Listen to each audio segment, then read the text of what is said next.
jërë ngeen jëf ci ànd gi ak ñun ci chaîne bii di Actumedia SN TV dañ koy commencé ci oto yi nga xam ni jënd nañ ko ci assemblée nationale loolu yi day Seneweb mi ngi ko titré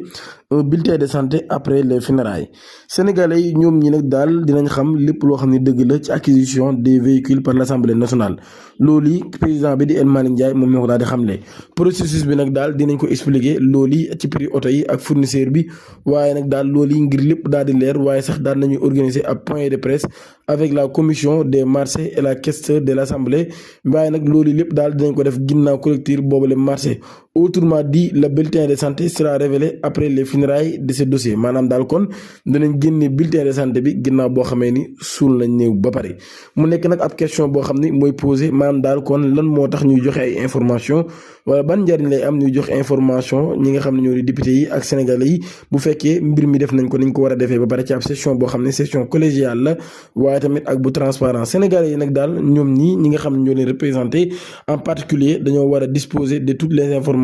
étape après étape maanaam kon dañoo war a am xabaar yi ci tukkee yëpp maanaam fu mu toll ba fu mu yem ñuy fàttali nag daal 76 oto jëndagul nañ ko muy juróom-ñaar fukki oto ak juróom-benn loolu ñu daal koy livrer loolu nekk kon la moitié du marché. Or à ce jour les députés ne sont informés ni sur le montant ni sur le fournisseur maanaam kon jënd nañ moitié oto yi te député yi xamaguñu montant bi ñu jëndee oto yi waaye xamaguñ tamit kan mooy fournisseur bi waaye tamit amaguñ ci benn information ci yooyu lay dossier waaye nag daal ci loolu yi El Malick Ndiaye daal na demandé à Thierno Alassane Sall ngir mu privilégié nag li nga xam ne moo di canaux internet yi ak officiel de parlementaire mun na xam ne daal c'est le moment de rappeler à El Malick que c'est à lui qu'il appartient de communiquer ces informations maanaam daal kon moom mii moo war a communiquer kon yooyu information ak collègue député mi yooyu ci moment bi nga xam ne daal moment la bu ko nit ñi di xaar ci ab souci de transparence il n'a pas à entendre qu'un député fasse la demande pour disposer des bonnes informations maam daal kon ci nii waruñu xaar ab député di dugal ay laaj ngir dal di mën a am li nga xam ni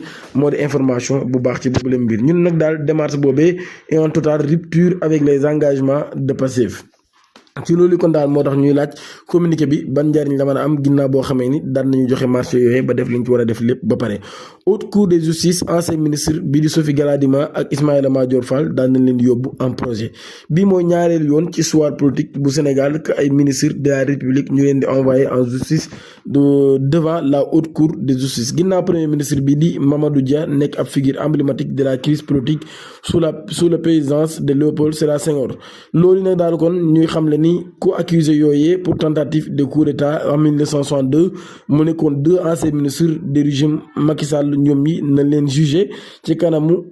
haute cour de justice boobee mu nekk ancien ministre de la justice bi di Ismaïla Madior Fall ak Aïssatou Sophie Gladima nekk ex-ministre des mines et de la géologie bu ñu sukkandikoo ci information yu Seneweb bi nag daal commission d'instruction boobu dañ nañu renvoyé 7 janvier 2026 deux dossiers ci kanam juridiction boobee ngir ab jugement commission d'instruction boobee nag daal sous le houlette du premier président de la cour d'appel de Dakar Abdoulaye Ba ak sax li nga xam a ainsi réglé définitivement le dossier dans le cadre de la réduction des comptes Aïssatou Sophie Gladima mii daal dañ koy defoon mise en dégradation ci li nga xam ni moo di cadre de fonds force Covid-19 ngir détournement des deniers publics ki nga xam ne moo di Ismaïla Madior Fall ñu koy toppee corruption et pratique assimilée ci étape boobee mu nekk ab étape politico-judiciaire la cour sera composée des juges titulaires maanaam kon dina am ay juges titulaires waaye tamit loolu ay élus par l'Assemblée nationale waaye tamit ki nga xam ne moo koy présider mooy le premier président de la cour suprême ki koy assisté dina bokk ci président de la chambre pénale de ladite cour parmi les 8 députés nommés juges un seul est issu de l'opposition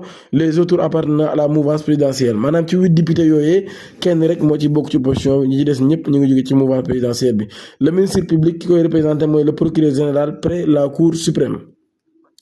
marché Tilène ay affrontement moo fa am ci diggante force de l'ordre yi ak marchand ambulant yi ci avenue Blaise Diagne ay violent affrontement ñoo daal di éclaté mercredi 7 janvier au bord du marché Tilène sur l'avenue Blaise Diagne daal di dox nag ci diggante ñi nga xam ne ñoo di force de défense et de sécurité yi di FDS yi ak ñi nga xam ne ñoo di marchand ambulant yi bu ñu sukkandikoo ci témoin yi nga xam ne daan nañ amoon foofee loolu yi daan nañ xam ne daal ay heure daan nañu commencé jamono bi nga xamee ni commerçant yi daan nañu sommé de libérer la voie publique maanaam daal kon dañoo bëggoon a libérer yoon boobu nga xam ne jamono ji dañ koo baare. Opération boobee nag daal di am ci cadre ay travaux yoo xam ne dañ koy amal muy ay liggéey ngir améliorer sécurité bi ak mobilité wu usagers yooyu maanaam ñi nga xam ne kon dañu jëfandikoo boobu la bi yoon. ñoom marchand ambulant yi nag daal dañoo lànk ni duñu quitté yooyu lay bërëb waaye nag daal bëgg a continuer di fi exercer li nga xam ne moo di seen ay activité waaye nag loolu yi moo daal indi ab résistance kon boo xam ne li ko provoqué mooy ab moo daal di monter kon ab tension boo xam ne dafa mujjee dégénérer ci ab affrontement. Incident yooyu nag mi ngi am ci ab contexte boo xam ne contexte bu précis la ci ab communiqué officiel boo xam ni le préfet de département de Dakar daal na informé woon les populations de démarrage des travaux de mise à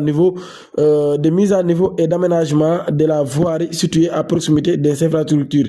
sportives maanaam kon ñu war koo def ngir dalal les Jeux olympiques de la jeunesse atum 2026 travaux yooyu li koy piloté mooy le ministre des infrastructures à travers AGEROUTE Sénégal waaye nag daal ci loolu ñoom marchand ambulant yi dañoo lànk ba kandaaral ci loolu ci lañ daal di mujjee amalee nag boobu la manifestation Farafenni 18 personnes ñoo fa ñàkk seen bakkan ci ab accident loolu ab policier daan na ciy bokk. ab collision la bu am ci diggante ab bus ak véhicule Cheikhou Chérif route boobee jamono ji kon wala ci yoonu Sénégal daan nay nekkaat en bi le secteur du transport transfrontalier c'est mercredi 7 janvier 2026 ab accident boo xam nag daal foofee accident la bu am ab rare violence ndax ma nga xew ba nga xamee 8h30 daan na jot ca Farafenni nekk en territoire gambien impliquant un bus immatriculé AA 514 TB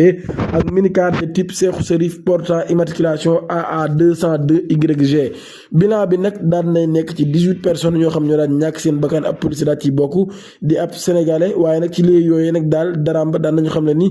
am na ay décès yoo xam ne daan na ko fay constaté immédiatement waaye tamit am na keneen koo xam ni dafa daal di gaañu ginnaaw ay blessures yoo xam ne am na ko ba ñu yóbbu ko ci hôpital bu Farafenni loolu kon daal moo tax ñoo dafay compter ay mort kon ak lu toll ci fukki nit ak ñeent yoo xam ne jëlee nañ ci ay gaañu-gaañu premier élément d'information yi minicar bi nag daal ma nga jóge woon ci fa nga xam ne moo di Ziguinchor ngir effectuer ab dépassement dangereux dans un virage à quelques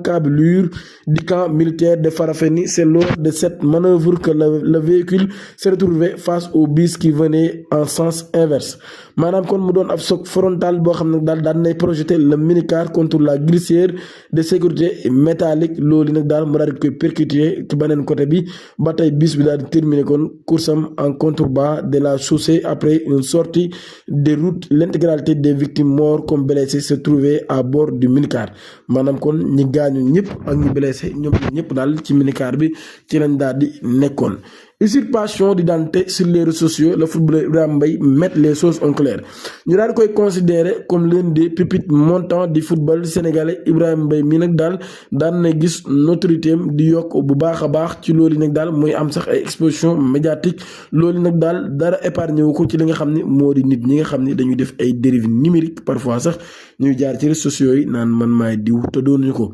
moom jeune espoir bi nag daal daan nay wax li ko metti daal dénoncer ay faux compte TikTok yu bari di jëfandikoo turam di ci yónnee ay message ak di def mbir di wax ni man maay Ibrahima Mbaye moom Iba Mbaye mii nag daal nee na benn compte la am te contacté wul benn gone bu jigéen nee na message sul kenn waxut ak kenn ci compte boobee daal naan la mën la diw ak yu ni mel moom Ibrahima Mbaye mii lii la daal di xamle. Production film pornographique bi ma leen waxoon ci réewum Sénégal pornographique made in Sénégal acteur ba di Modou Seck ak réalisateur ba di Ibrahima Diop daan nañ leen di tëj ku ci nekk ñaari ati kaso yooyu tëdd loolu Libération moo ko daal di xamle mu nekk nag lu doy waar lool loo xam ñoom ñaar ku ci nekk daan nañ la koy tëj mu nekk mbir moo xam ni mbir la mu doy waar ci jàmm gën ab agresseur bu handicapé lañ fa daal di teg loxo moom ak keneen ku mu àndal ñoom ñaar ñi kon daan na leen teg loxo placé leen en garde à vue ginnaaw bi nga xamee ni benn waay bu ñu agressé woon moo xàmmee handicapé bi xam ne ni benn tànk la yor dem daal di koy boole ñu jàpp ko ca bar ñi ab marabu féticheur moo fa violé ab xale boo xam ne mineur la ba pare menacé ko ni ko dama lay liggéey boo nangul ma def la li ma la bëgg poste bu police bu gar ñi daan nañu placé en garde à vue ab marabu féticheur ba ay atam toll ci 40 ans xale bi mu violé nag 17 ans la am ba pare di doomu xaritam maintenant bi mu ñëwee néegam di ko nuyu magam ci la génn loo mag bi néeg bi